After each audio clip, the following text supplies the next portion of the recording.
Si mes calculs sont exacts, lorsque ce petit bolide atteindra 88 miles à l'heure, attends-toi à voir quelque chose qui décoiffe. À l'heure du goûter, on écoute le Magal West sur Westrack Radio. Interview, rubrique, micro-trottoir et musique sur Westrack. Non de Dieu!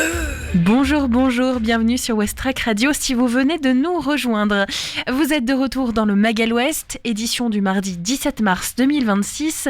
Et aujourd'hui, on est parti pour une heure autour de l'actualité chaude du Havre et de notre territoire. Aujourd'hui au micro, je vais recevoir le cinéma Les Arts de Montivilliers. C'est la première fois qu'ils vont venir au micro. En effet, c'est un nouveau partenaire pour Westrack. Alors on va pouvoir parler de ce qui chauffe là-bas au cinéma Les Arts de Montivilliers. Quelles nouveautés? On parlera notamment des séances spéciales que le cinéma propose. Et puis on parlera aussi du printemps du cinéma qui débarque prochainement. Ce sera en deuxième partie d'émission, alors restez avec nous. Autre programme, on retrouve la découverte Ferrarock avec Melted Milk. Mani sera aussi avec nous. Elle nous propose un reportage sur le spectacle Virage, un spectacle de Juliette Fribourg et Shan Haddad, et puis un autre reportage sur un projet rap avec la classe relais du Tetris. On retrouve aussi notre météo et les informations. Ça, ce sera avec Margot. C'est juste après notre météo.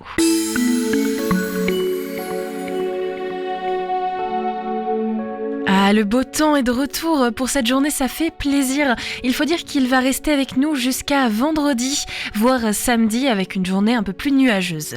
Alors actuellement, il fait 17 degrés, ressenti 18, avec un ciel ensoleillé, sans précipitation. L'indice UV est de 2. Le vent se tourne vers le sud-est, mais il n'est pas très fort. Il est fixé à 35 km/h. Ce soir, le thermomètre affichera 11 degrés, ressenti 8, avec un ciel clair sans précipitation. Les rafales de vent se tournent vers le sud-est et dépassent les 35 km/h. Enfin, cette nuit, il fera 9 degrés, ressenti 5. Pour votre journée de demain, c'est la même chose. Un ciel ensoleillé en matinée avec un thermomètre qui affiche 8 degrés, ressenti 3. Le vent se fixe vers l'est à 50 km/h et ce sera la même chose pour le reste de la journée. Dans l'après-midi, le mercure affichera 15 degrés, ressenti 16 avec toujours ce ciel ensoleillé. L'indice UV cette fois-ci sera de 3 et en soirée, il fera 10 degrés, ressenti 6. Les infos locales sur Westrack. Le Flash. Bonjour à tous, voici le Flash des actualités locales de ce mercredi 17 mars 2026. Réaliser un film en équipe le temps d'un week-end, c'est possible au Havre. L'association Fenêtre sur Cour propose aux Havrais de participer au marathon Kinocéane. Le concept, créer une équipe et se muer en réalisateur, scénariste ou encore monteur pendant 48 heures. Rendez-vous du vendredi 10 au dimanche 12 avril au Doc Océane. Diffusion des films réalisés lors du week-end le dimanche 12 avril à 20h45 au cinéma Le Sirius. Inscription gratuite sur www.fenêtresurcour.fr/kinocéane-2026. Des cours gratuits pour apprendre le jardinage naturel à partir de fin mars près du Havre. Chaque dimanche matin de 10h à midi, à partir du 29 mars, l'association La Citelle organise un cours de jardinage naturel dans le jardin démonstratif du château de Grosménil à Saint-Romain-de-Colbosc. Le maître jardinier Sylvain Delafosse partagera avec le public ses connaissances. Séance gratuite, inscription et renseignements par mail à sdelafosse@orange.fr.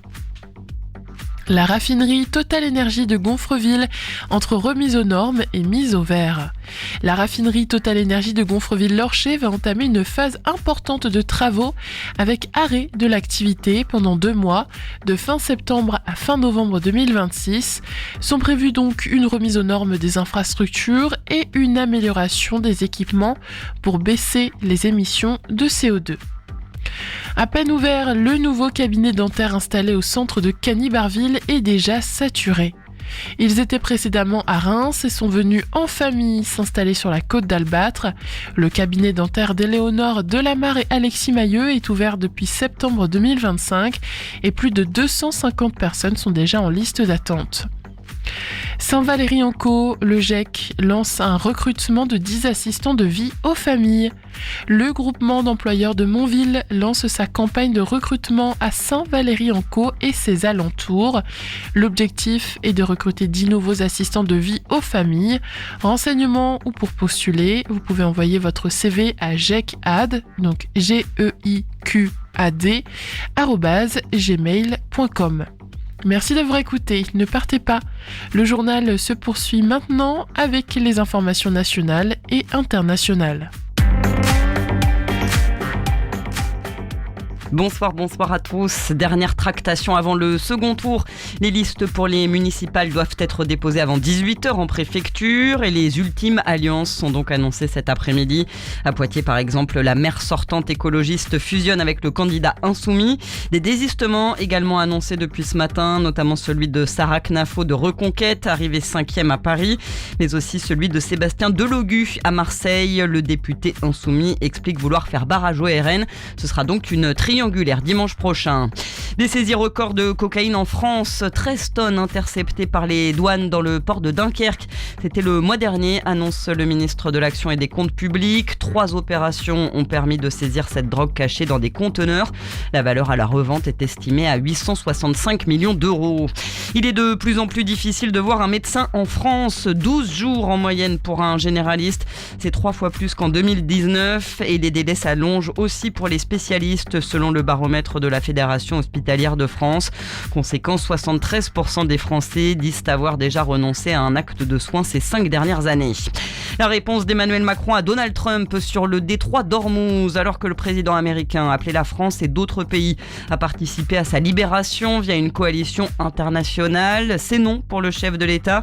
Il assure que notre pays ne prendra jamais part à des opérations dans le contexte actuel. Lors d'un nouveau conseil de défense cet après-midi, Emmanuel Macron a rappelé que la France n'avait pas choisi cette guerre. Plus de 400 morts, près de 300 blessés en Afghanistan après une frappe du Pakistan. Elle a visé hier un hôpital de Kaboul. L'ONU réclame aujourd'hui une enquête rapide et indépendante. Et puis après 32 jours dans l'espace, Sophie Adenau publie sa première photo depuis la Station spatiale internationale. L'astronaute française dévoile cette image sur ses réseaux sociaux. Des nuages à perte de vue captés depuis la coupole de l'ISS. C'est la fin de ce flash. Bon après-midi. Des idées sorties pour cette semaine ou ce week-end pour te culturer sur Westrack Radio. Aujourd'hui, nous sommes le mardi 17 mars et c'est donc la Saint-Patrick. Alors déjà, dans les bars, il y a de quoi faire avec des soirées à thème, notamment au Quai Colbert avec un apéro quiz à partir de 18h.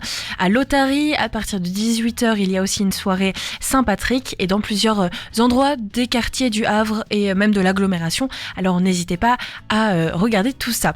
Sinon, sur un autre thème, il y a un ciné-débat. Les filles de Simoutra Péris, c'est donc au cinéma Le Studio, 3 rue du Général Sarail, c'est à 20h30 et vous retrouvez les infos et tarifs sur le site lestudio.com. Sinon demain, une exposition Nature Forgée se propose à la ville de Montivilliers. Ce sera à partir de 10h. Vous pouvez découvrir gratuitement cette exposition. Et puis, autre rendez-vous, Dessiner Notre-Dame au Havre et ses alentours. C'est un rendez-vous à la cathédrale Notre-Dame. C'est à partir de 14h et ce rendez-vous est gratuit. Westrack et la Fédération des radios associatives Musiques Actuelles, la Ferrarock, vous partagent la découverte musicale du jour.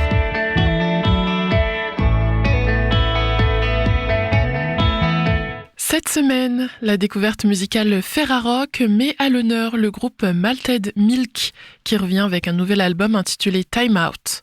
Un titre qui sonne comme une pause nécessaire, un temps mort assumé pour prendre du recul et imaginer des lendemains plus apaisés. Avec ce 8e album, la formation poursuit son exploration d'une soul moderne, nourrie de grooves et d'arrangements ciselés.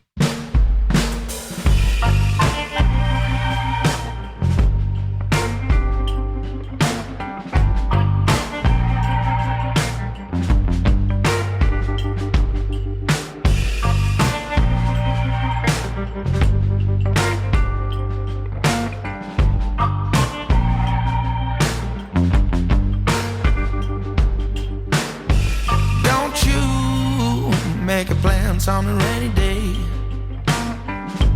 Don't you spend your money on the world. making plans on a rainy day. Don't you think you can get away? You came here to make you realize. You came here, wipe off your eyes. You came here to make you realize. You came here, wipe off your eyes. You ain't doing no good. Nothing good comes to you if you act the way you do. You ain't doing no good. Nothing good comes to you if you act the way you do.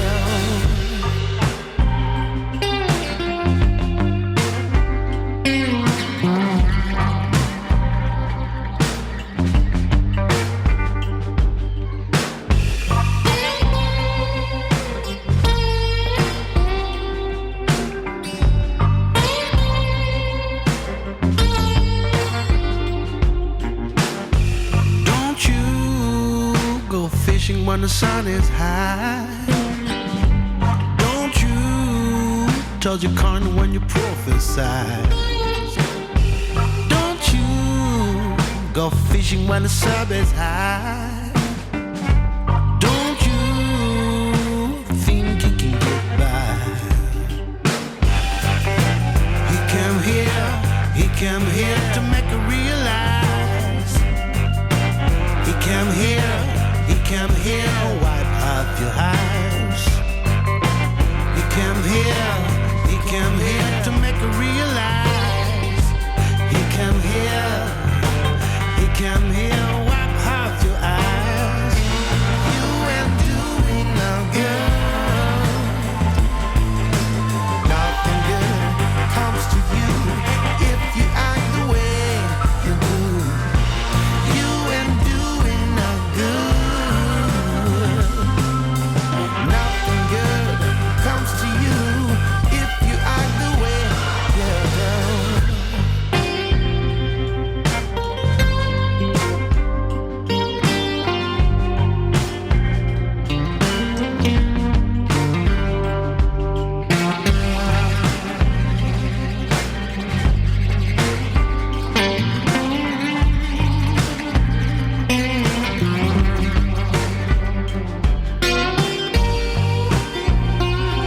Don't you?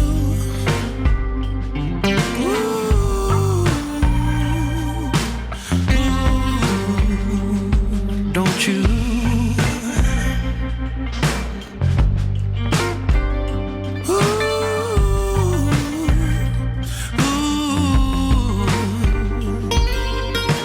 We come here to make her realize.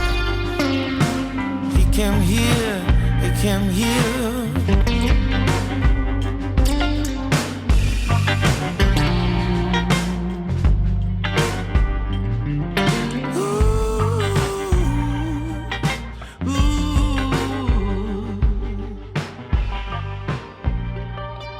Au fil des morceaux, le groupe navigue avec aisance entre plusieurs climats. On passe de l'afrobeat entêtant du titre Time Out au boogaloo légèrement décadent de I Feel Numb.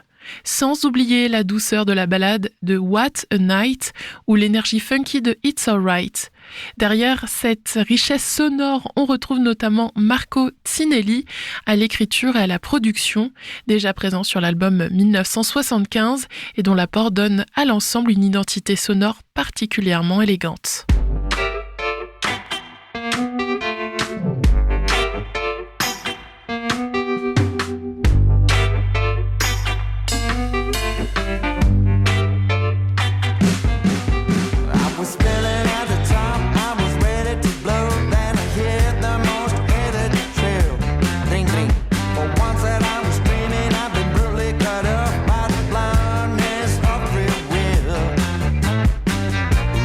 Bed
Et puis il y a la scène, évidemment, car chez Malted Milk, la musique prend toute son ampleur en live.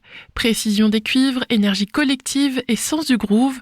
Avec Time Out, le groupe confirme encore une fois la place singulière qu'il occupe aujourd'hui sur la scène soul actuelle. Une proposition musicale solide et inspirée qui explique pourquoi cet album est la découverte Ferrarock de la semaine. Le Mag à l'Ouest, info, divertissement et bonne humeur sur Westrack. C'était votre découverte Ferrarock de Malted Milk, partenaire Ferrarock donc cette semaine. Vous avez écouté Don't You Make Plans on Rainy Days et I Feel Numb. Demain, rendez-vous à 17h pour votre émission Le Mag à l'Ouest et on découvrira l'autre découverte de la semaine, c'est Vera Daisies. À suivre dans votre émission, ce soir, le cinéma, les arts de Montivier et notre invité. En attendant, Mani nous propose un reportage autour d'un spectacle Virage, une interview de Juliette Fribourg et Chen Haddad. Bonjour tout le monde, nous sommes dans les loges du Théâtre des Bains-Douches dans le cadre du festival Déviation, consacré aux nouvelles formes du spectacle vivant, ces formes qui déplacent les lignes, interrogent nos habitudes de spectateurs et renouvellent notre manière de raconter le monde. Aujourd'hui, nous parlons de Virage, la nouvelle création de la compagnie Stadios, une pièce écrite par Juliette Fribourg et Chen Haddad, inspirée par un événement qui a marqué l'histoire du sport mondial, la mort du pilote Ayrton Senna en 1994, ici transposée au féminin à travers la figure fictive d'Ivy Queen. Dans Virage, une jeune journaliste, recluse dans sa chambre d'adolescente, regarde en boucle les dernières secondes de vie d'une légende de la Formule 1. Elle enquête, elle questionne, elle dissèque la machine médiatique et sportive. Pour en parler, j'ai le plaisir d'accueillir ces autrices, Juliette Fribourg et Chen Haddad. Bonjour. Bonjour. Bonjour. Merci d'être avec nous. Alors, Virage prend appui, je l'ai dit, sur la mort d'Ayrton Senna en 1994.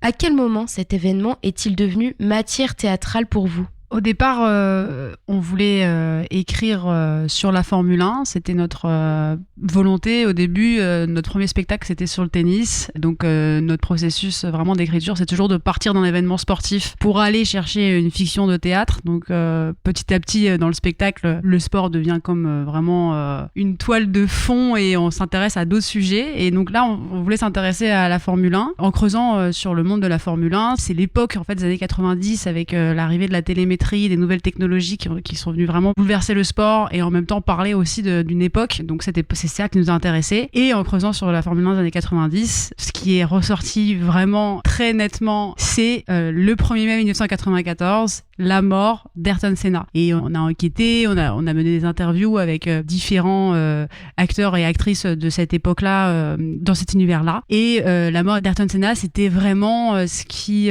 nous paraissait contenir le plus d'émotions. Vraiment, et donc c'est là qu'on a décidé de centrer notre écriture autour de cet événement-là. Donc dans un objectif de recherche d'émotion à tout prix ? C'est-à-dire que l'émotion, elle est intrinsèque à cet événement parce qu'il a été spectaculaire. Ayrton Senna, on l'a vu mourir en direct sur toutes les chaînes du monde qui étaient en train de filmer cet événement. Donc l'émotion, elle est déjà présente, elle a fait couler énormément d'encre. Les médias continuent d'en parler. On fête l'anniversaire de la mort d'Ayrton Senna comme un événement majeur de la Formule 1, à la fois pour ce que l'accident a pu permettre derrière en termes de sécurité, mais aussi pour la percée que ça a créé dans ce sport-là. Non, les humains ne sont pas invincibles. Donc que nous, on veuille trouver l'émotion ou pas, elle est déjà, elle nous préexistait. Et c'est ce qui a été intéressant dans cet événement. Est-ce que vous diriez que c'est d'abord un choc historique, une image d'archive ou une question politique qui vous intéressait ? Un peu des trois sûrement, mais l'image d'archive, je pense que ça a été vraiment fondamental dans l'écriture, puisqu'on est vraiment parti de cette cassette TF1 du 1er mai 94 et on a retranscrit certains moments, même des commentateurs qui ont vécu cette mort en direct et qui devaient malgré tout tenir l'audience, combler en fait le choc. Et c'est vraiment un texte extraordinaire qui leur est sorti de la bouche à ce moment-là. Et donc je pense que l'image d'archive, quand on est allé se renseigner, quand on est allé enquêter sur la mort d'Ayrton Senna, c'est ça qui a vraiment motivé, je pense, tout le texte. Et les premières scènes qu'on a écrites, c'est vraiment les moments de direct qu'on a retranscrits pour la pièce. Et pourquoi avoir choisi de transposer cette figure au féminin à travers Ivy Queen ? La Formule 1, c'est évidemment pour deux autrices jeunes femmes que nous sommes un peu problématique dans le sens où c'est quand même le monde des hommes, c'est des pilotes hommes, des sponsors hommes, c'est aussi une aberration écologique. Donc aujourd'hui, nous, si on voulait écrire sur la Formule 1, on ne pouvait pas non plus se passer complètement de ces questions-là. Et en même temps, on n'avait pas envie de parler avec Shan de la première femme qui aurait piloté par exemple en Formule 1, et on avait envie de parler d'un autre sujet. Et donc c'est comme si on s'était fait un peu un cadeau à l'écriture en imaginant en fait que c'était un monde de femmes et d'hommes, la Formule 1. Et c'est là qu'est né notre personnage, notre pilote femme, Avi Queen, et en assumant que ça, dans notre pièce de théâtre, dans notre fiction, ce monde-là puisse aussi appartenir aux femmes. Et en fait on n'a pas traité directement ces questions-là, et on a pu s'intéresser à écrire d'autres choses, donc notamment l'aspect tout technique de la Formule 1, du sport automobile qui nous passionnait. Je pourrais juste rajouter qu'au même titre que beaucoup de milieux masculins ne se posent pas la question de pourquoi il n'y a pas de femmes dans leur monde, nous on s'est dit qu'on n'allait pas se poser la question de pourquoi ce serait une femme au plateau. On voulait juste que ça soit un monde avec des femmes, sans avoir à répondre à des... On n'a pas besoin d'avoir un fond, notre fiction c'est avec une femme. Et comment s'est construite l'écriture entre vous deux ? Il y avait une alternance des voix, une réécriture croisée, des discussions conceptuelles en amont ? Alors l'écriture, il y a un aspect technique qui est très important, qui pourrait paraître anecdotique mais qui ne l'est pas. Juliette et moi, on a un drive partagé. C'est-à-dire qu'on a un document qu'on partage en continu, il est connecté à Internet et on voit quand est-ce qu'on intervient sur ce document qui, a fortiori, devient notre texte. Donc quand on écrit, on est en perpétuelle, non pas discussion, mais écriture commune. Ce qui est très intéressant. Si on n'avait pas cet outil drive, on pourrait pas, je pense qu'on pourrait pas travailler de la même manière. Donc d'abord, on a ce document et puis à côté de ça, on fait des rendez-vous ponctuels, beaucoup plus longs, qui peuvent durer plusieurs heures ou plusieurs jours, où on récapitule. On fait le point, on récupère notre texte, on le met à plat, on voit quels sont les points forts, quels sont les points faibles, et on voit surtout quelles sont nos identités d'écriture pour pouvoir ensuite les mêler. Du coup, ça m'intrigue, cette histoire de drive. En quoi ça consistait exactement ? Chacune écrivait un dialogue après l'autre Une fois qu'on avait ciblé notre sujet, donc la mort d'Ayrton Senna le 1er mai 94, l'une et l'autre, on a imaginé des scènes, donc là, vraiment de manière individuelle, en écrivant toutes les voix chacune, et puis en lisant ensuite, en deuxième étape, c'était de lire ce que l'autre avait fait, et de voir comment ça pouvait aussi nous inspirer pour rebondir sur d'autres scènes, et petit à petit, créer en fait un scénario avec un début, un milieu, une fin, de voir un peu quelle histoire on allait raconter. Très vite, c'est dessiné le personnage de la journaliste, et donc c'était à travers ses yeux qu'on allait raconter cette histoire. Et puis après on repasse sur les scènes, et là on est à deux, c'est les rendez-vous dont Shan parlait, et là pour le coup on va ensemble évaluer un petit peu chacune des répliques, voir comment elles pourraient être tournées différemment, et là on fait vraiment de la réécriture vraiment à deux sur la manière dont parlent les personnages. Mais en tout cas le premier jet de scène, on est chacune sans se concerter, et c'est après qu'on voit dans quel imaginaire est parti l'autre, et forcément ça nourrit le sien. Shan, tu as écrit 2 romans. Comment est-ce que ton écriture, elle est traduite dans le spectacle ? C'est une très bonne question que je me pose souvent, parce que mon rapport au théâtre, pour l'instant, il a été seulement, entre guillemets seulement, parce que c'est pas quelque chose de réducteur, mais je suis passée par des commandes. On m'a fait des commandes, on m'a proposé d'écrire sur des sujets. Donc 2 avec Juliette, et une autre pièce avec une metteuse en scène qui s'appelle Louise Herrero, qui joue dans le spectacle, et prochainement encore une autre commande d'écriture sur un sujet. Et donc on me propose des sujets que je dois m'approprier, et en même temps répondre à un certain cahier des charges qui est le cahier des charges artistique inconscient de la personne qui me demande. Donc pour moi c'est passionnant, parce que c'est à la fois un exercice d'écriture très dur, et à la fois un exercice demande de la contrainte, et la contrainte ouvre des portes d'écriture. Donc moi ce que je sens en ce moment, c'est que ce que j'essaye d'imaginer pour les textes que j'écris pour le théâtre ouvre d'infimes possibilités dans mon écriture romanesque, notamment dans le rapport à la parole orale. Et je sens que mes romans vont vers une parole de plus en plus orale, elle prend de plus en plus de place sur une parole narrative, omnisciente, détachée des personnages. C'est les personnages qui parlent beaucoup plus que l'inverse, que une voix narrative. Donc j'ai l'impression que ça agit à cet endroit. Après, ça m'est encore pas très clair. Je sens qu'il y a quelque chose qui est en travail entre les deux univers, et les choses s'imbriquent et se mêlent et se démêlent aussi parfois, tout doucement. Je suis en train de découvrir ma propre identité d'écriture. Et donc tu dirais que l'écriture de ce spectacle, c'est en train de profondément changer ta manière d'écrire des romans ? Je pense que oui, notamment là, la grande particularité sur Virage, c'est le rapport à l'image d'archive, comme a dit Juliette. J'ai découvert un monde d'écriture qui était vraiment de prendre une archive en tant que telle, de la retranscrire, ce qui est un travail très artisanal parce qu'on le fait à la main. Le temps que ça demande, ça construit quelque chose en nous dans l'écriture, une voix, un rapport au rythme, à la structure. Et cette archive-là, ce rapport à l'archive, ce rapport au documentaire et en même temps prendre le documentaire pour en faire une fiction ou mêler le documentaire à la fiction et inversement, ça, je pense que ça bouge quelque chose. Et je ne sais pas encore quoi. Mais je sens que ça le fait. Et toi, Juliette, en tant que metteuse en scène, est-ce que tu écris déjà en pensant à l'espace, au corps et au rythme, ou c'est l'inverse ? Pour ce deuxième spectacle, j'ai en effet un peu changé ma manière de voir les choses, dans le sens où sur le premier spectacle, j'avais quand même beaucoup la mise en scène dans ma tête dès l'écriture.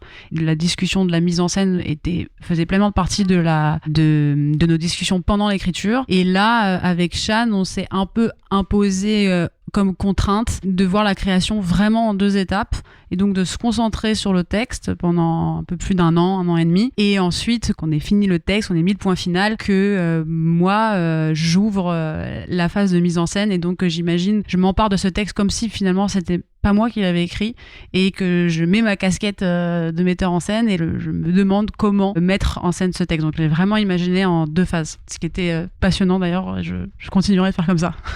Et est-ce que ce texte, il a changé au contact des acteurs et actrices ? La création, elle s'est fait un peu en 2 parties. On a 6 semaines de création pour ce spectacle. Donc la première partie, les 3 premières semaines, où le texte n'avait pas forcément sa version définitive, notamment pour la fin, où on n'était pas encore sûr de comment on allait finir le spectacle. Et Shan est venu voir quelques répétitions pendant ces 3 premières semaines. Et donc entre ces 3 premières semaines et les 3 dernières semaines, on a eu une phase de réécriture en fonction de ce qu'on avait vu, de comment le texte résonnait aussi dans la bouche des différents comédiens et comédiennes. Donc oui, la réponse est oui. Il a été influencé aussi par la rencontre du plateau. Pourquoi avoir choisi la chambre d'adolescente comme point d'ancrage spatial et symbolique ?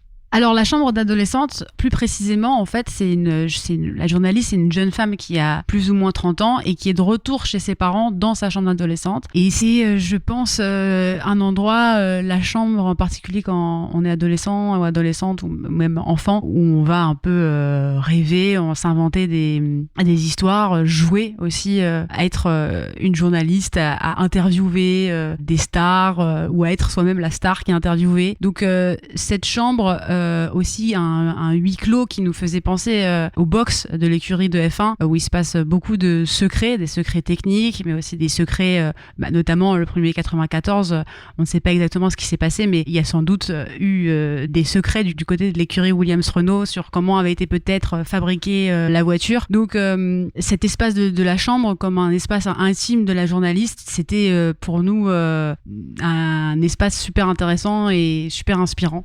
Et il y a aussi le fait que l'accident d'Ayrton Senna, la mort de Ayrton Senna, beaucoup plus que la mort de Ratzenberger, qui était un autre pilote qui est décédé la veille et qui n'a fait pratiquement pas de bruit. La mort d'Ayrton Senna a provoqué une déferlante médiatique, mais aussi vraiment des fans. Les fans d'Ayrton Senna ont pleuré. Quand on vous dit pleurer, c'est pleurer littéralement sur la tombe de ce mythe, de ce héros, pendant des jours. Et puis encore aujourd'hui, on le pleure. On fête son anniversaire de sa mort. Et ça montre aussi que ces personnes-là ont perdu quelqu'un de très important. Nous, on l'a pas vécu, donc on ne sait pas, mais on sent que dans la parole des fans, il y a un deuil réel qui s'est créé d'une personne qu'ils ne connaissaient pas réellement en tout cas. Et pour des raisons qu'on ne comprend pas complètement, parce que autant il y a eu un procès, autant il y a des interrogations techniques sur ce qui s'est passé réellement. En fait, c'est vraiment un accident. Multifactoriel, mais c'est un accident. Et il y a un isolement qui se crée derrière. On n'a pas de réponse et on a perdu notre idole. Et la chambre, ça permet de créer comme tu disais, Juliette, un espèce de huis clos autour de la journaliste qui est seule dans son deuil. Parce qu'elle traverse son deuil à travers un écran d'ordinateur, puisqu'elle fait des recherches sur une figure qui a disparu. Donc, il n'y a que l'archive pour l'aider. Et l'archive, aujourd'hui, on la trouve surtout sur Internet. Et cet isolement-là est un peu une allégorie de ce que c'est aussi le deuil lointain ou proche de cette personne qui était à la fois inconnue et à la fois incroyablement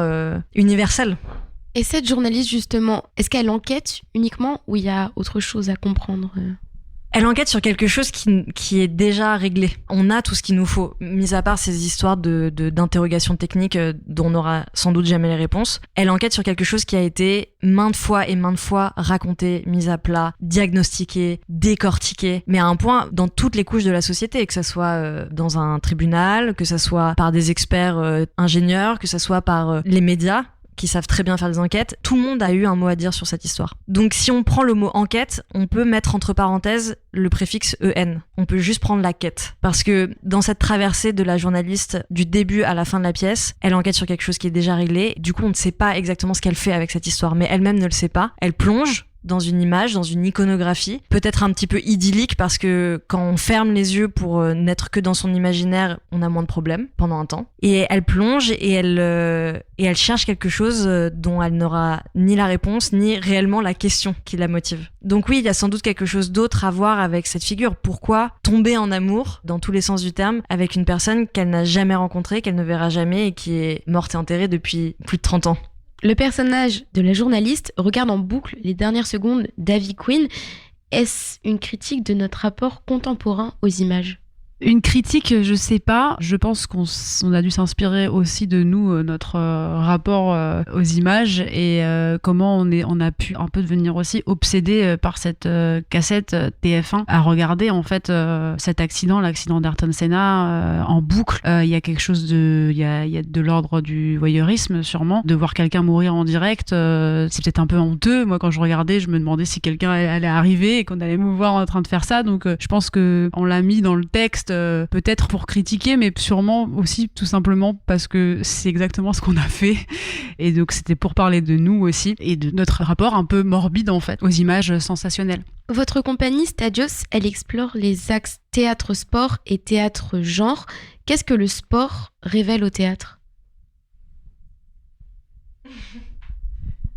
Ce que le sport révèle au théâtre ? C'est vrai que Shan et moi, depuis qu'on s'est rencontrés, on aime bien faire le lien entre le théâtre et le sport en comparant ce qui se passe en tribune, ce qui se passe dans le public, ce qui se passe en coulisses, ce qui se passe dans les vestiaires. Donc cette analogie-là, elle nous plaît, oui, d'un point de vue cathartique, de suivre une histoire, de ce qui va se passer, est-ce que mon équipe va gagner, voilà, les accidents, les fautes, les rebondissements, tout ça, c'est un ressort dramatique évident que on aime, je crois, déjà explorer et ça nous amuse d'écrire aussi du théâtre à partir de l'univers du sport. Et aujourd'hui, le sport, c'est sans doute ce qu'il y a de plus populaire en soi. C'est ce qui peut réunir des classes sociales complètement différentes dans un même espace et pendant ce temps-là, ne pas se poser la question de qui appartient à quelle classe sociale. Ça remplace ce qu'a été le théâtre à l'époque antique. Elle est bien lointaine, mais c'est un parallèle qu'on pourrait faire. Donc, en fait, c'est un sujet populaire et un exemple très concret, quand on parle d'Ayrton Senna, quand on dit qu'on écrit sur Ayrton Senna, on voit beaucoup d'émotions chez les gens à qui on en parle quand ils ont connu cette figure-là. Il y en a qu'on a rencontrés qui ont vu ce direct-là. Et on leur disait juste comme ça, on écrit autour de la figure d'Ayrton Senna, émotion instantanée. Donc amener du sport sur un plateau de théâtre, cet écart-là, en fait, il nous permet au contraire, ou justement, d'être encore plus théâtral. Tu as parlé de différentes classes sociales. J'aimerais maintenant qu'on parle de l'âge. Le spectacle, il est accessible dès 10 ans. Comment est-ce qu'on conjugue l'exigence formelle et la transmission à plusieurs générations ? Alors, je vais répondre très personnellement. Je ne sais pas si ce serait ta réponse, Shan, aussi, mais moi, dans le théâtre, ce que je préfère, et si je me souviens aussi de mon rapport au théâtre de quand j'étais plus petite ou quoi, c'était vraiment qu'on me raconte une histoire. Et on a essayé d'écrire une histoire. Ensuite, ce personnage à qui il arrive des choses, qui évoluent. Et je pense que si on se demande si une histoire est audible, qu'on peut la suivre, déjà, c'est une manière de rendre accessible son théâtre. Je parle vraiment à titre personnel parce qu'il y a plein de manières de faire du théâtre accessible pour plusieurs âges, mais voilà, je pense qu'à 10 ans, si on vient voir Virage, on écoute une histoire et donc on est d'emblée actif dans son écoute, je pense, j'espère. Un public jeune, ce serait le public le plus exigeant parce que il s'ennuie plus rapidement et qu'il le manifeste un peu plus qu'un public adulte qui est un peu plus patient par la force des choses. Donc c'est plutôt ce public-là qui nous permet d'être un thermomètre en fait pour nous, de savoir si la parole elle est accessible exactement comme Juliette. Donc je suis plutôt très d'accord avec toi. Et par ailleurs, Juliette avec Stadios et moi aussi de mon côté, on anime énormément d'ateliers de théâtre ou d'écriture. Donc on a un rapport en fait à l'adolescence, parfois à l'enfance et aussi à un public adulte amateur. Et ça nous apprend à être clair et synthétique. Et peut-être que c'est pas une chose qu'on apprend dans les écoles de théâtre, j'en ai aucune idée. On vient pas d'école de théâtre, Juliette et moi, donc on est un peu plus autodidacte sur ce terrain-là. Mais par contre, notre exigence, c'est les gens qui sont devant nous et qui apprécient ou pas, de n'importe quel âge que ce soit. Donc l'exigence, elle vient de ce public-là, je crois. Et enfin, si on devait résumer Virage, non pas par son sujet, son scénario, mais par une ou plusieurs questions centrales, quelles seraient-elles ? Pourquoi la course continue malgré tout ? On peut la mettre dans n'importe quel monde, que ce soit qui a un rapport direct avec la Formule 1 ou que ce soit en rapport avec notre monde plus général. Pourquoi ça continue malgré la mort d'une personne, malgré la mort d'une autre personne ? Pourquoi malgré des énormes dommages collatéraux, on continue de faire ce qu'on fait ? Eh bien, on va s'arrêter là-dessus. Merci d'avoir répondu à mes questions. Virage ne parle pas seulement de Formule 1, vous venez de l'entendre, il parle aussi de mémoire collective, d'images qui tournent en boucle, de notre rapport au risque, au spectacle, à la responsabilité. Il est à découvrir au Théâtre des Bains-Douches les 3, 4 et 5 mars à 20h dans le cadre du Festival Déviation, un spectacle accessible dès 10 ans et qui nous invite à prendre un virage dans notre manière de regarder le monde. Merci les filles. Merci beaucoup. Merci. Et nous pouvons dire merci à Mani qui reste avec nous pour un autre reportage, celui autour d'un projet rap avec la classe relais au Tetris. Mais avant, je vous propose une nouveauté, First Blood, Death Machine sur Westrack.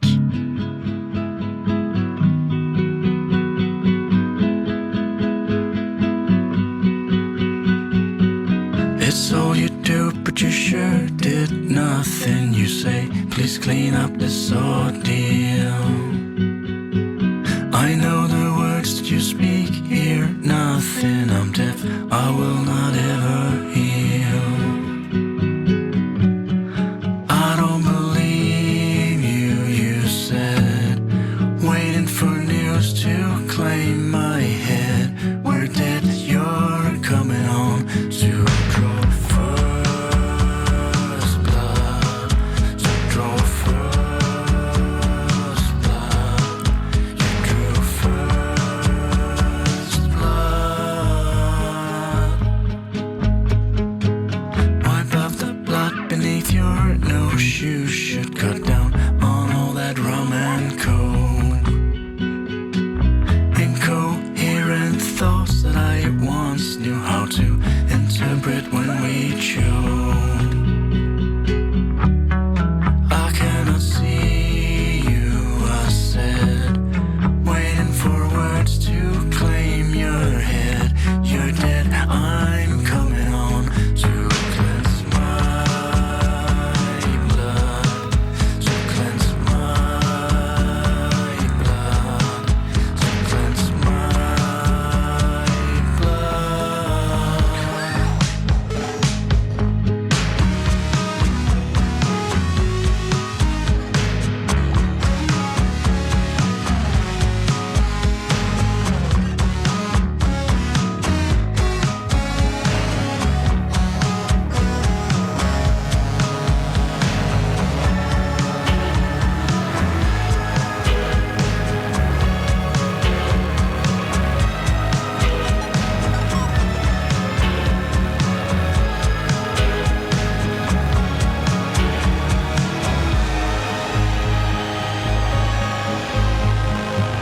Peel off my skin, but you still can't see me. I guess your eyes are firmly shut. I got no words, but I left a note that I wrote in red translucent blood. Un peu de douceur pour cette fin de journée, c'était First Blood de Death Machine. Il est 17h41. Dans un instant, nos invités, c'est le cinéma Lézard, va rentrer dans le studio pour nous partager la programmation à venir, notamment le Printemps du cinéma qui va proposer plusieurs séances à 5€. On en parlera juste après. Avant, Mani est de retour pour nous parler d'un projet rap avec la classe relais. C'était au Tetris. C'est bon, vous êtes prêts ? Allez, c'était au revoir. C'est gênant. Trop de problèmes. Trop de problèmes. Trop de problèmes. Trop de problèmes. Trop de problèmes. Trop de problèmes. Trop de problèmes. Trop de problèmes. J'aimerais partir loin d'ici, dans ma tête j'ai trop de problèmes. Il y a 10 ans je me voyais pas comme ça, je suis parti en couille à force de penser qu'à la fumette. Je peux m'en prendre qu'à moi-même, pourquoi j'ai pas écouté les conseils de maman quand elle me disait prends pas ce chemin. Chemin. Dans ma tête c'est la folie, je passe ma journée au lit, je pense à ma vie. À l'école, je pense à mon avenir, je travaille même quand c'est la nuit. Les cours parfois je les subis, mais chaque jour je les ai appris. Dans la classe j'étais petite, aujourd'hui j'ai grandi. Mon futur je l'ai choisi, aujourd'hui je vais réussir. Donc c'est vous-même qui avez écrit les raps? Oui. Toutes les phrases? Oui. Oui, Chacun un texte. chacun fait ses phrases. Ok, et toi tu l'as fait sur quel thème à peu près? Moi sur un... Pas de problème. Trop de problèmes. Trop de problèmes? Enfin, c'est veut le dire titre. quoi exactement? Le titre Parce que vous avez chanté en groupe, vous deux. Bah Oui. ouais, en gros je raconte nos problèmes, pourquoi ci, pourquoi cela, pourquoi tous ces problèmes. En grandissant, j'ai déraillé, voilà, je suis parti dans ce où il fallait pas, dans les mauvais chemins. Quand je dis pourquoi j'ai pas écouté les conseils de maman, puisque maman m'a dit faut pas faire ça, et en mode j'ai fait ça dans la musique. Par exemple, je dis à mon pote ouais, il avait raison dans ce qu'il m'a dit. Quand je dis ouais, je suis mieux sans elle, c'est en parlant de celle avec qui j'ai été. Et quand je dis ouais, il a raison en soi, mais j'écoute pas les conseils. Quand je dis moi je passe la nuit sur un concert et que je rêve de faire des concerts, tout ça, j'ai trop de soucis. Et que la vie, ça me rend soucieux et en mode faut pas m'en vouloir si je souris pas.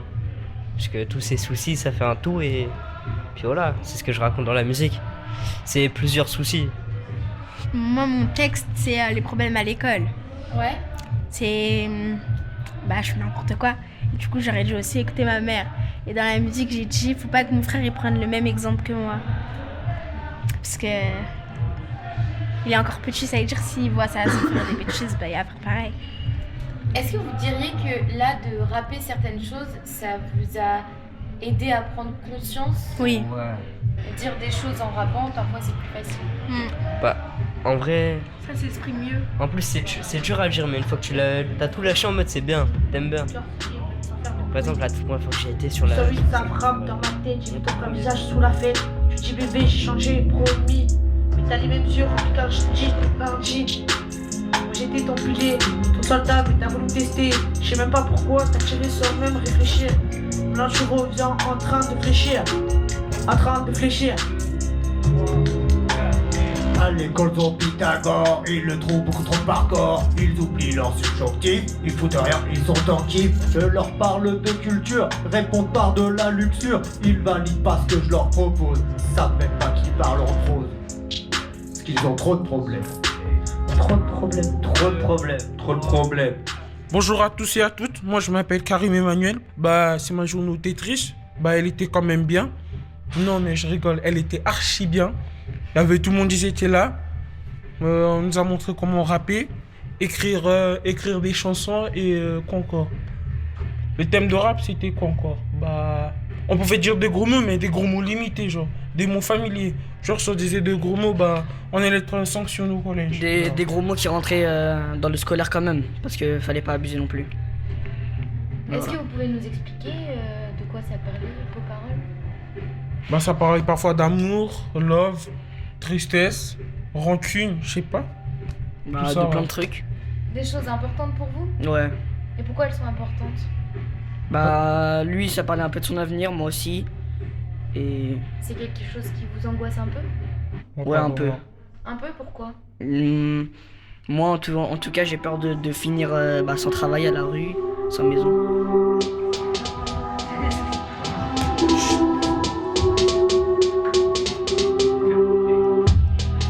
La démarche, je casse le flow. Beaucoup de qualité, mais zéro défaut. Ça c'est le bruit que ça fait quand j'écoute l'instru. Ça c'est le bruit que ça fait quand je tape dans ton cul. Je commence à m'impliquer, faut que j'écoute les conseils des darons. Beu et Teuchi, faut éviter. Beu et Teuchi, faut éviter. mais t'en as rien à foutre. T'en as rien à foutre. T'en as rien à foutre. T'en as rien à foutre. Super.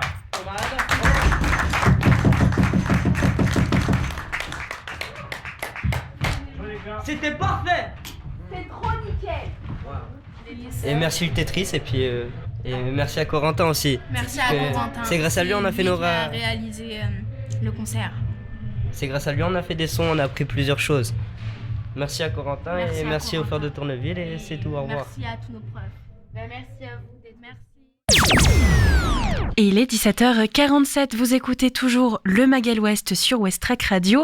On poursuit notre émission et on met à l'honneur la culture et le grand écran avec un établissement qui fait vivre le cinéma au cœur de la côte d'Albâtre. C'est le cinéma Lézard de Montivilliers. Et avec nous, Sarah, responsable adjointe du cinéma, et Elodie, responsable de site, qui vont pouvoir nous parler de ce cinéma, des événements qu'il propose notamment. Bonsoir à vous deux. Bonsoir. Ça va bien pour cette première sur West Track ? Très très bien. Alors, on avait très envie de vous recevoir parce qu'on a noué dernièrement un partenariat.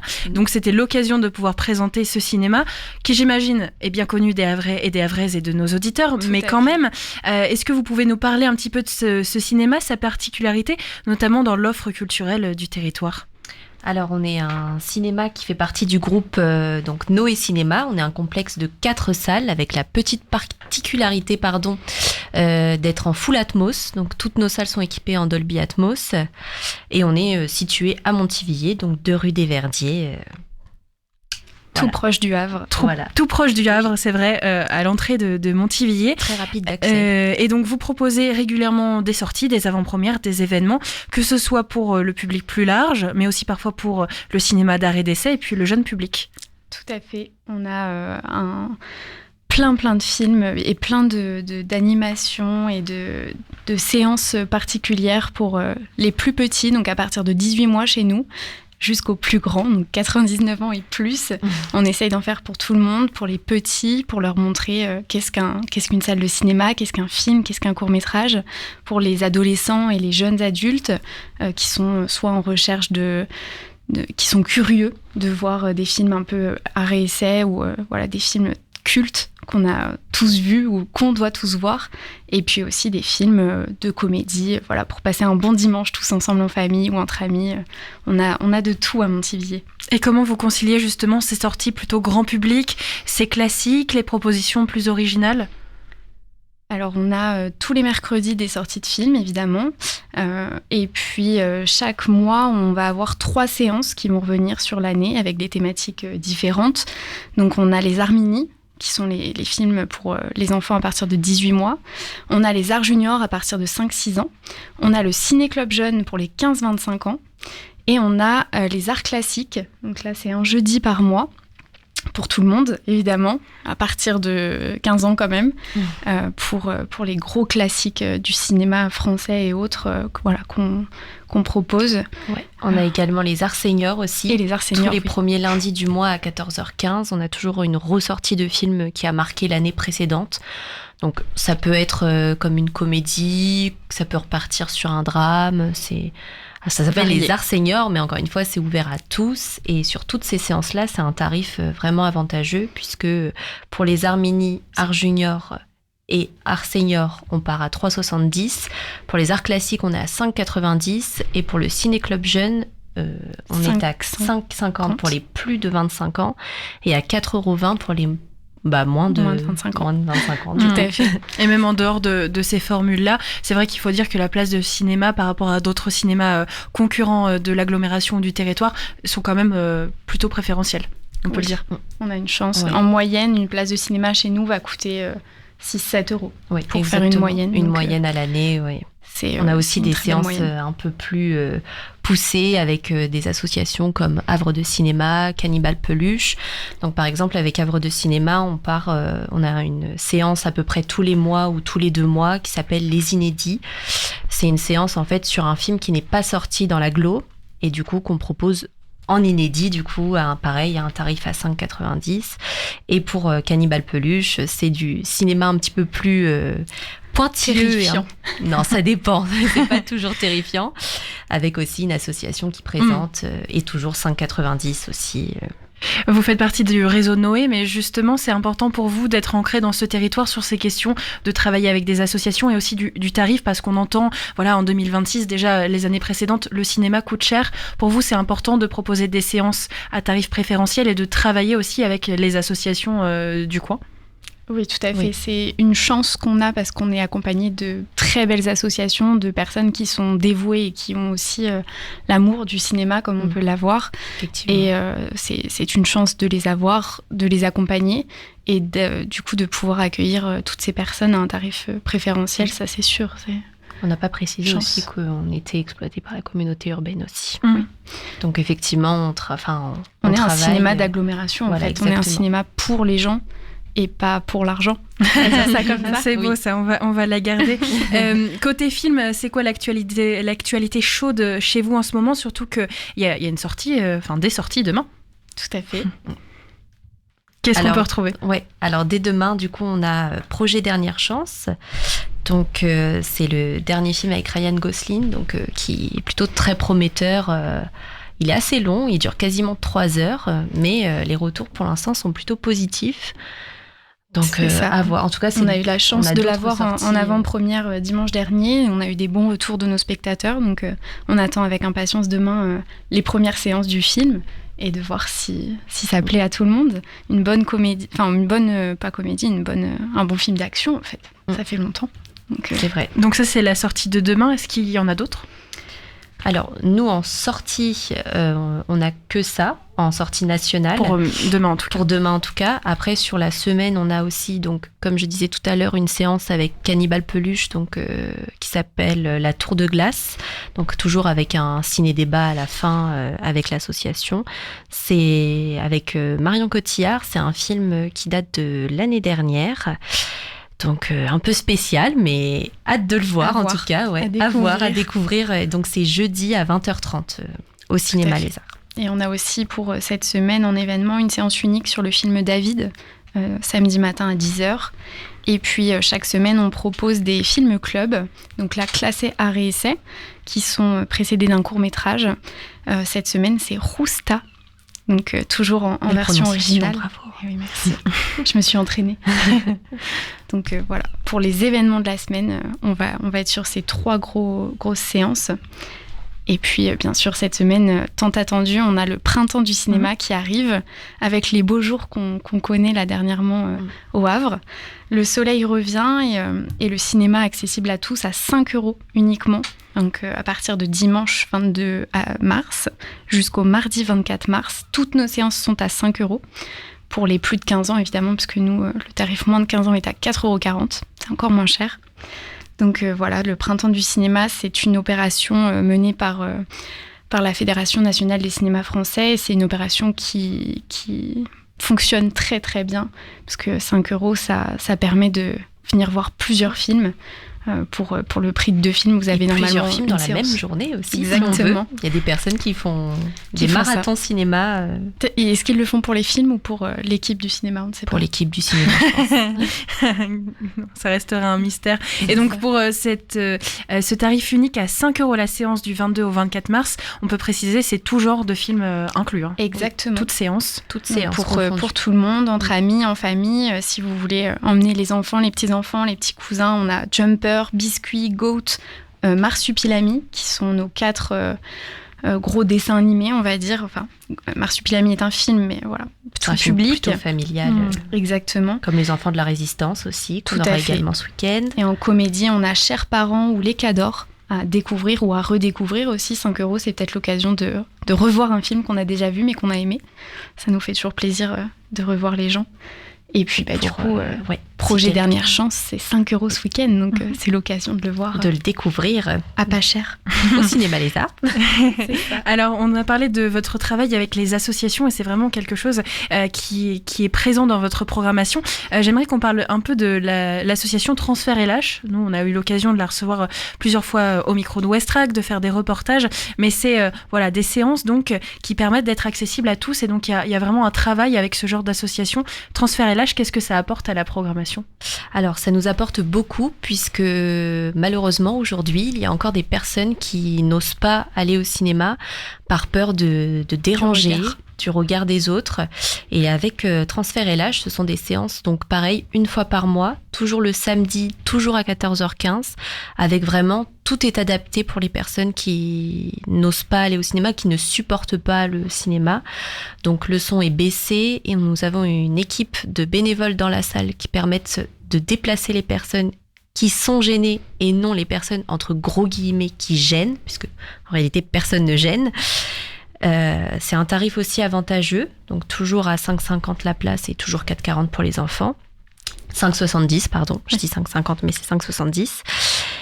Et c'est en rapport aussi avec notre programmation, donc ça peut être un film familial, ça peut être un dessin animé, ça peut être... En fait, on travaille avec l'association et à chaque fois, on propose des films, toujours sous-titrés et en audiodescription pour forcément les personnes... qui ont besoin. Malvoyantes, malentendantes. En fait, nous, on a la possibilité quasiment sur tous les films, toute l'année, de proposer un casque et de l'audiodescription pour les personnes qui sont malvoyantes ou non-voyantes. Donc ça, c'est quelque chose qui est ancré, en fait, en France dans le cinéma. Donc c'est assez facile, entre guillemets, parce qu'on a encore des films qui ne sont pas en audiodescription. En revanche, pour les personnes qui sont malentendantes ou non-entendantes, là, c'est plus compliqué. Donc, ces séances-là, elles nous permettent de, comme Élodie l'a dit, de sous-titrer les films français, dessins animés ou étrangers, et d'avoir donc ce qu'on appelle le STSME.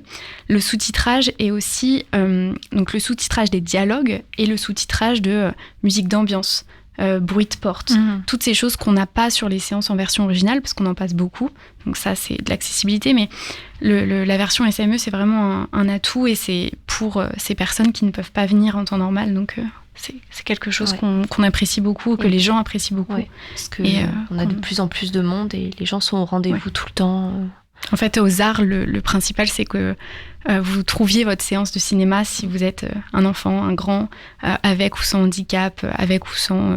il y a des gens qui sont juste dérangés par le son aussi, parce que c'est vrai parce qu'il faut dire que c'est pas spécifié pour des personnes qui auraient un handicap. Ça peut être une gêne, et puis l'association dit aussi ça peut être des réactions parfois. Voilà, on imagine la séance de cinéma où il faut se taire, voilà, le bruit des pop-corn peut déranger. Là, c'est vraiment une séance où on se sent aussi à l'aise de vivre le film à notre manière. Si on a besoin de se lever, de crier, de vivre le film dans la salle, c'est là que c'est possible. Oui, tout à fait. Et on n'a pas précisé, mais il n'y a pas du coup de bande-annonce, il n'y a pas de musique d'ambiance non plus pour ne pas gêner les personnes qui peuvent être gênées.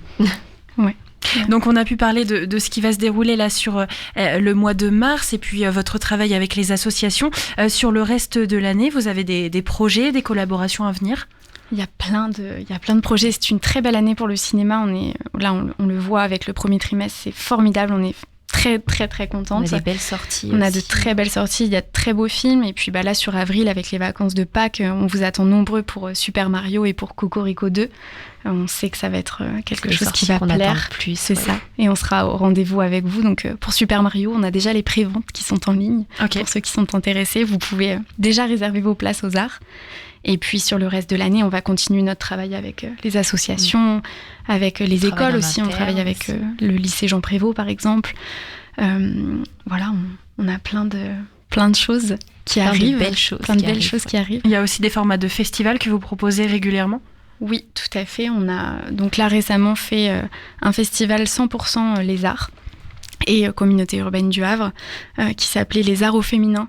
On est une équipe à 90% féminine et c'était important pour nous de mettre à l'honneur justement ces femmes qui travaillent dans le cinéma ou à côté du cinéma et de nous mettre à l'honneur aussi pour le travail qu'on effectue toute l'année. Donc voilà, c'était très chouette. Et le prochain festival qui nous attend aux Arts, c'est en partenariat avec Havre de Cinéma. Ça s'appelle Les Yeux Ouverts. Donc ça fait quand même maintenant quelques années qu'on travaille avec eux et qu'on propose. Les dates ne sont pas encore arrêtées, donc je ne peux pas encore dire à 100%. Mais ce sera juin. On peut dire que ce sera juin. Ce sera mi-juin normalement. Et pareil, il y aura toujours des ateliers, des événements, des films. Des ciné-goûtés. Voilà. Nous, on est très gourmandes aux arts. Et on fait beaucoup de ciné-goûtés et de ciné-petit-déj. Donc, comme ça, on peut en profiter aussi. Exactement. Vous avez raison. Alors, pour retrouver toutes ces informations sur les séances spéciales, mais aussi les sorties, les festivals, il y a un site qui s'appelle Les Arts Montivilliers. Exactement. C'est ça. Et puis, est-ce qu'il y a des réseaux sociaux aussi, une page Facebook peut-être ? Et oui, Facebook, Instagram, TikTok. LinkedIn. Vous pouvez retrouver toutes ces infos là-dessus, donc Cinéma Les Arts à chaque fois. Et puis pour ceux qui le souhaiteraient, vous pouvez aussi vous inscrire à notre newsletter. Donc vous allez sur l'application ou le site internet Cinéma Les Arts, tout en bas, vous renseignez votre adresse mail. Et donc tous les mardis, vous allez recevoir la nouvelle programmation de la semaine avec les événements, les nouvelles sorties. Et puis ponctuellement, ça dépend quel jour, mais dans la semaine, vous allez aussi recevoir les informations concernant des séances particulières, donc le ciné-relax, les inédits, Cannibale Peluche, les arts mini, les arts seniors, tout comme ça. Des petites newsletters à nos spectateurs pour leur rappeler qu'on a une séance à tel moment et pour savoir quand venir. Voilà, chez nous. quand venir. Voilà, pour tout ne le temps. rien rater. Oui, il faut venir tout le temps, c'est ça. Voilà, exactement. En fait, on sort plus de la salle de cinéma. Bon, si jamais vous avez en tout cas raté une séance ou autre, sachez que Westrack vous propose régulièrement de vous parler des films qui sont diffusés dans ce cinéma. On aura l'occasion aussi de faire des reportages. Donc voilà, mais n'hésitez pas à aller voir tout ça sur le site. Merci à vous deux pour votre présence ce soir. Et puis nous, on va se quitter là. Il est 18h02. Je vous donne rendez-vous demain. D'ailleurs, on parle cinéma puisqu'on est mercredi. Parfait. Je parlerai des sorties ciné de la semaine, dont ce film avec Ryan Gosling. Moi, je vous souhaite une très belle soirée. Je vous dis à demain. Et pour ça, on se quitte avec un titre de Mourea. Ça s'appelle Un effort. Vous le connaissez déjà sur Westrack, mais on l'écoute ensemble. Très belle soirée.